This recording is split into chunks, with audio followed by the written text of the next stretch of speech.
This time on Poll Hub, the release of the Mueller report has been a long time in coming. And fortunately, we've been asking Americans about it for a long time. We'll look at how expectations have and have not shifted over that time. And then when polling isn't about politics, are the rules different? A great discussion with a couple of pros that we've known for a long time. You sense like a trend here? Time's wasting, so let's get to it. And hi, everybody. Welcome to Poll Hub. I'm Jay DeDapper, Director of Innovation here at the Marist Poll. And I'm Barbara Carvalho, Director of the Marist Poll. I'm Miringoff, Director of the Marist College Institute for Public Opinion. And Mary Griffith, our executive producer, will be joining us in the next segment. But in this segment, we're going to be talking about the Mueller report. It has been out. Well, it hasn't been out. We've been talking about Mueller and the work that his group have been doing and the fact that there would be a report. And now it is about to be seen by the public as we record this. We have been asking about this for a long time now. That we have, and I think people are eager. Some people may be not so eager to see the results of it. But one of the things that we've asked over time with our NPR PBS partners has been, do you think the investigation by Mueller has been fair or not? And one of the issues that I found interesting on that, the people who don't think it's been fair have been in the high 20s, low 30s all along.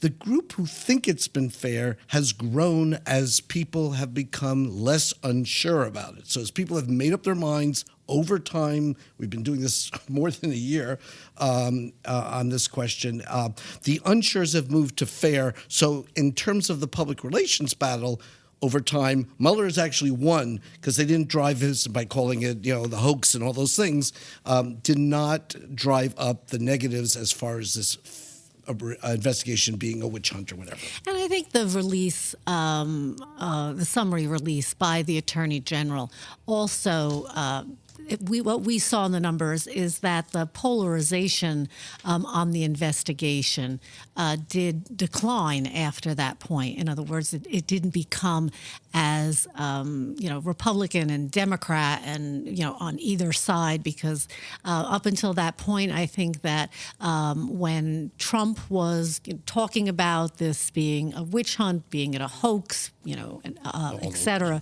that he was really drumming up feelings and emotions among his base, and we certainly saw that in the numbers.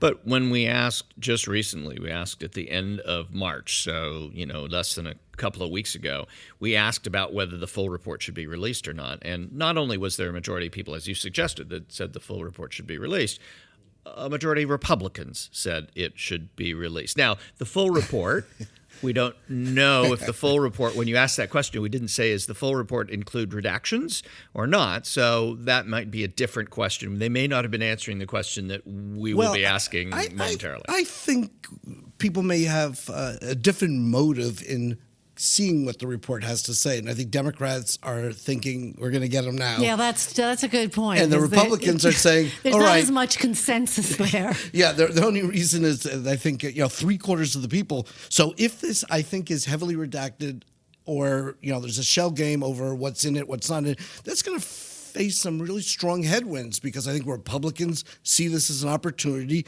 to get Donald Trump off the hook and no collusion. And the Democrats say, this is an opportunity maybe for obstruction of justice or what have you, and they want to see. So I think everybody, 3/4, are eager to see what this has all been about. It strikes me that one thing that hasn't changed throughout this entire saga, if you will, of the Mueller team investigating and then now releasing a report is essentially what hasn't changed is Donald Trump's approval rating. We have been tracking this from the time he took office to now, and while it has gone up and down, it is within such a narrow range historically. Do you think, you guys have done this for a long time, looked at a lot of approval ratings, a lot of politicians for decades.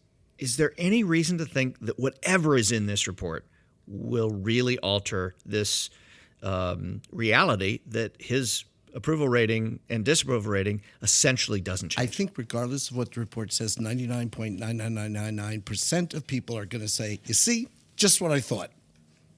And that's where it goes. Yeah, and basically simply no. Yeah. I mean, when it comes to Donald Trump, I don't know what anyone can really, what else anyone can know about him that really would change minds either for or against him. With all the evidence that's come forward over the course of the last year and a bit, the question on whether he's done anything illegal or unethical but not legal or nothing wrong, those numbers haven't changed much either. Yeah, especially the nothing wrong. If you look at the nothing wrongs, they go from 40% in February 2017 to 35% in March 2019, but they went to 35% actually right away in 2017. That's been in a super narrow range, and it's really pretty close to the same range as his support numbers. I mean, it's really close. I think one thing we may find out when this report is, released that we don't know now is we may find out some of the people who cooperated and shared information with Mueller.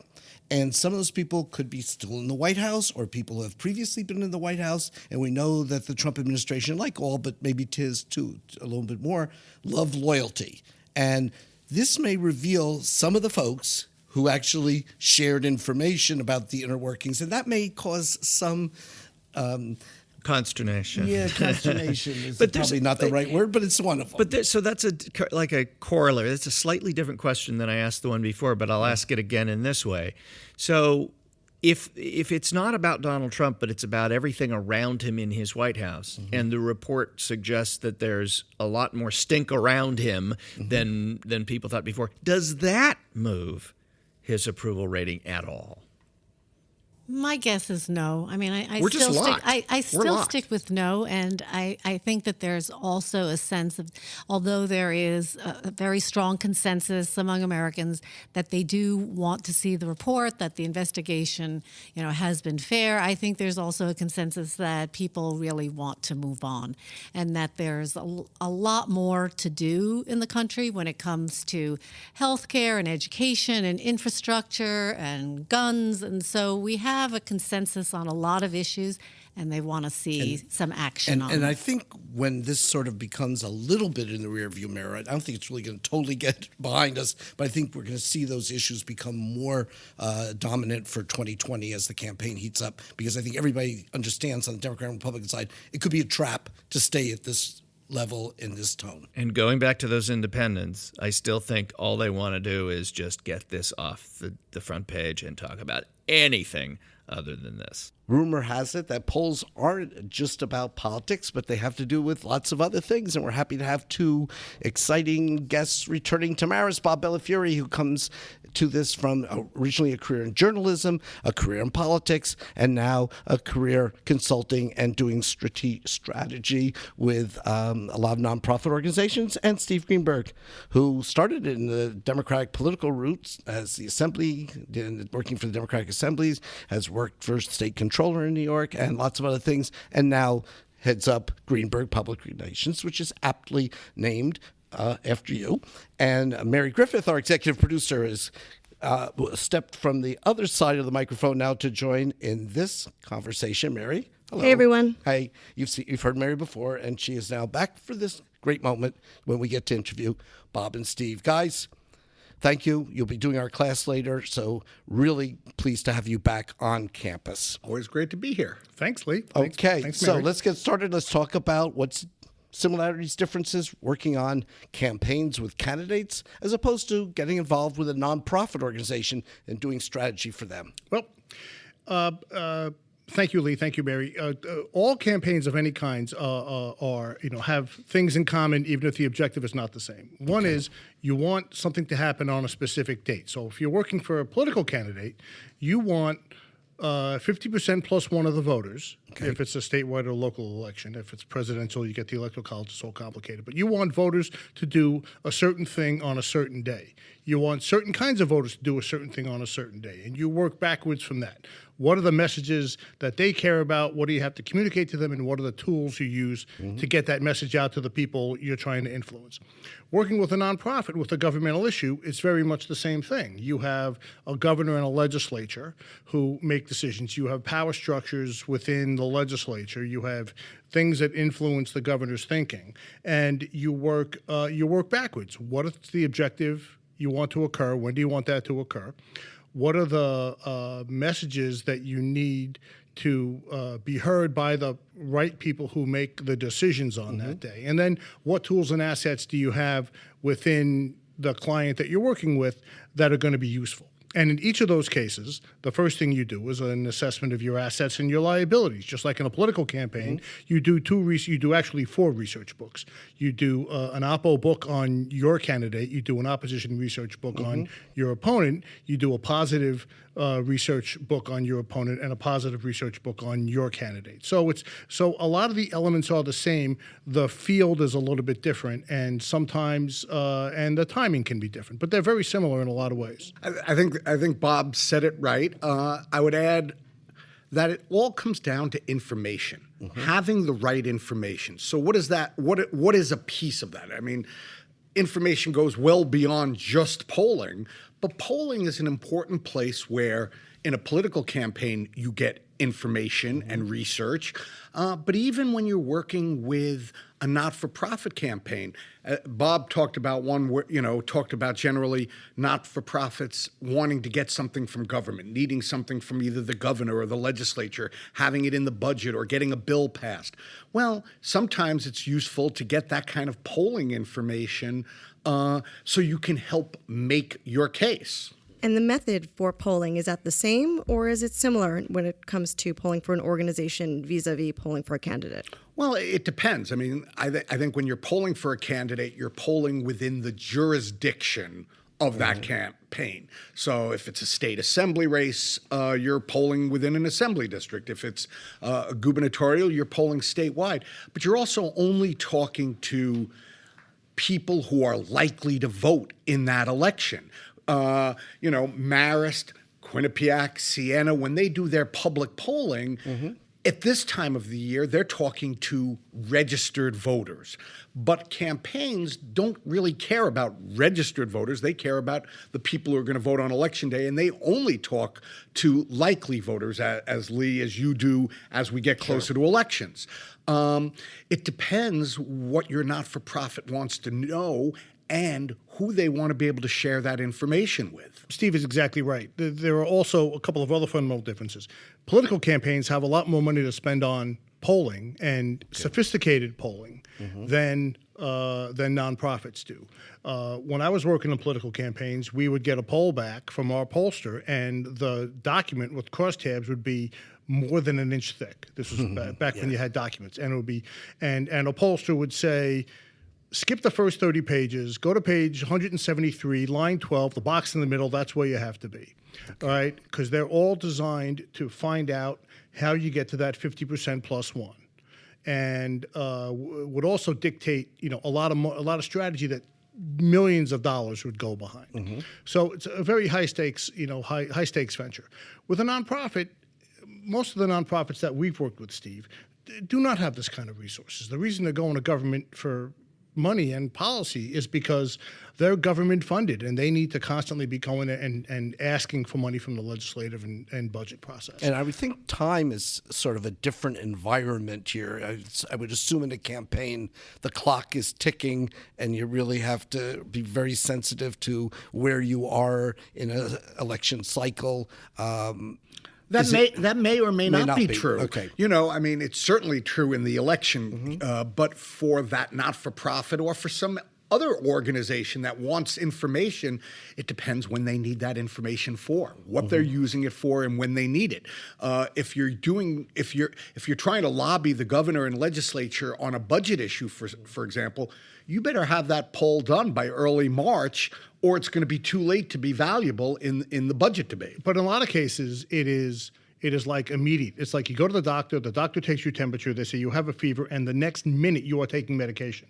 I was involved in a campaign where we got polling in on a Friday on a very key issue that I cannot talk about on the air for Is this a fear of political death. campaign? Political you're talking campaign. About? Okay. Political campaign got critical polling in at a critical moment 2 weeks out from Election Day. The poll came in. The next day there was press. On Monday there was ads. So Friday, poll results. Saturday, earned media out behind the messaging that the poll found would be effective. And on Monday were ads running statewide. emphasizing that issue. So, have you had a comparable kind of time turnaround in the not-for-profit world? You wouldn't need one. Okay. You work on a poll in the fall about some general issues on how people feel about something, and then you're trying to get a sense of the larger environment. There's not push and pull like there is in a campaign. And with a nonprofit, there's not usually another campaign counter-messaging yours. Right. And the other thing is, I mean, if you're working for a not-for-profit, what you may not need is a poll. You may need a focus group. You may need to understand what the recipients of the services from this nonprofit, how do they feel about those services? Can they be improved? Is it really what the community needs? So you might do a focus group of, a dozen, or do a couple focus groups of a dozen or 24 people to get a sense of how the community feels about it. You don't need a scientific survey. It's more qualitative. It's not, as Bob alluded to, as the big thick binder that has some data. This evening at class, the students are going to focus on political scandals, crises, and campaigns. But when disaster strikes for a not-for-profit organization, how do you attack that situation? Well, in a private sector, a nonprofit situation, or in a political situation, you always ask, the first question is always the same, which is, what are the facts? You can't address something unless you know the facts, and unless you know all the facts, even the bad ones, especially the bad ones. And you still run the risk of the same dynamic, which is the people involved don't want to admit how they were involved, or don't want to be completely forthright. Does that involve a legal sometimes, or an ethical side to it, or just Depends what the crisis is. Sure. Ethical, legal, and egotistical. And it's not unlike, I mean, the dynamics are not unlike in a political campaign or in a governmental situation involving a politician, in the sense that we live in a 24/7 news cycle these days. It's not like we have till, we learn about it at 10 a.m. Oh, we don't have to get back to the reporter who's on deadline at 5 p.m. I mean, you have to respond. So no matter what the crisis is, you're balancing two things. One is what Bob just talked about. You've got to have all the information, the best possible information you can have. And on the other side is the tick, tick, tick, tick, tick of the watch, because you have to rush to respond. Sure. But you've got to resist the temptation to get out ahead of your skis, a cliche I'm not in love with, but you got to resist the urge to get out there and respond so quickly that you're responding before you know all the facts, because you can dig a deeper hole for yourself by doing that. Now in political campaigns, social media has really played a much larger role than it has in the past. Too big a role. It's given everybody access to the bathroom wall. I agree. Okay. And how about in the world of nonprofit organizations? I mean, is that part of the social media world at all now? It can be, but it's different. A popular word now in political scandals is pounce, right? Everybody wants to pounce, right? And you will always, in politics, right, there's somebody else counter-messaging you who is less interested in the truth and as much as they're interested in what they can get people to believe. That is a fundamental difference in political campaigns, is that they want to get people to act a certain way on a certain date, and whatever I can tell them that they'll believe is worth doing, because it doesn't necessarily have to be true. It has to be hard to prove false. Okay. And if I say, Greenberg's a bum, right? And so that's 3 words. Greenberg's a bum. 3 words on the tip of the tongue of every 5-year-old in America. Greenberg's a bum. And if it takes him 55 words to say why he's not a bum, that's a problem. I win the news cycle. That's a problem. In the old days, it was a news cycle. Now it's a tweet cycle. Okay. And then these things metastasize on social media. Okay. So in politics, it's very different than in a private sector or a nonprofit world. In the nonprofit world, you have a little bit more time to figure out what exactly happened and how to deal with it before you get your ducks in order. Most of the time. I mean, there are examples where, the community is engaged in social media, whether it's Facebook or Twitter or Instagram or whatever. But I think Bob is generally right. But it's becoming a very difficult world to communicate in, because social media, which is a wonderful tool in some ways, is a heavy burden in many other ways. Yeah, and would you consider him to be a bum in 3 words or less?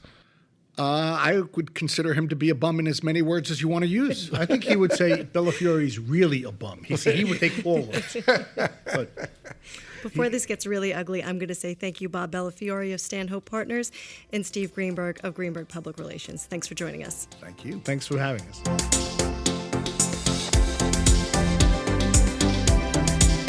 And that'll do it for this edition of Poll Hub. Poll Hub is a production of the Marist Poll at Marist College here in Poughkeepsie, New York. Mary Griffith is our executive producer. Hey, and she also had a little guest role there in the interview with Bob and Steve. Pretty interesting stuff. Mary does everything. She is. She's the, I was going to say man about town, and that's not what I was looking for, because she's not a man. The person with the mostest. The Renaissance woman. Oh, there you go. There you go. Anyway, Kenny Marples is our editor of this podcast. Although I think feeling a little spring fever, given that he's a senior. He's a senior. Yeah, he's not going to be around much longer. He's going to be graduating in another month. So we'll have to see if we can keep Kenny down on the farm. But we'd also like to thank the Roper Center Archive at Cornell University, who provides us with the ability to look back in time at survey questions and results over the decades. And we should also point out that Mike Conti of the Marist Poll staff keeps our trend data up to date, which we were relying on in the discussion of the Mueller report. I would also encourage you to send your questions to pollhub@marist.edu or reach out to us on social media. Some of the people here are very adept at that. Yours not being one of them. Yours Yes, truly. you are. You're I'm a getting huge there. Come tweeter. on. Yeah, getting we have to hold you back. Yeah. Get his thumbs off the keyboard now. Okay, you will find us at Marist Poll on Twitter or Marist Poll on Facebook. And as Jay will tell you every week, and I now will also, don't forget to subscribe. See you next week, folks.